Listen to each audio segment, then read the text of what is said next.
Hi రా నాన్న, నేను మీ సృష్టి సార్ మాట్లాడుతున్నాను. ఇప్పుడు మనం మాట్లాడబోయే కాన్సెప్ట్ వచ్చేసి ఏం సార్ అని అంటే మరి ప్లాసీ యుద్ధం.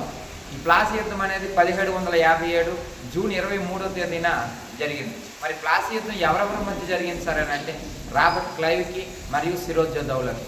రాబర్ట్ క్లైవ్ విజయం సాధించాడు, సిరోజౌదౌలా ఓడిపోయాడు. సిరోజౌదౌలా ఓడిపోవడానికి కారణం ఏంటి సార్ అని అంటే సిరోజౌదౌలాకు మోసగించింది తన సేనాని అయినటువంటి మీర్ జాఫర్, ఆ మీర్ జాఫర్ కుమారుడు అయినటువంటి మిరాన్, అలాగే అమీన్ చంద్, అలాగే జగత్ సేఠ్లు. వీళ్ళందరూ కూడా రాబర్ట్ క్లైవ్ సపోర్ట్ చేయడం వల్ల సిరోజౌదౌలా ఓడిపోవడం జరిగింది. ఇది భారతదేశంలోని బ్రిటిష్ వారి సామ్రాజ్య స్థాపనకు పునాదిగా ఈ యుద్ధాన్ని చెప్తారు. అదే ప్లాసీ యుద్ధం. మరి ఈ ప్లాసీ యుద్ధం అనేది భారతదేశానికి ఒక కాలరాత్రి అని అన్నది ఎవరు సార్ అంటే నవీన్ చంద్ర సేన్. ఇలాంటి వీడియోలు మరిన్ని కావాలనుకుంటే నా ఛానల్ సబ్స్క్రైబ్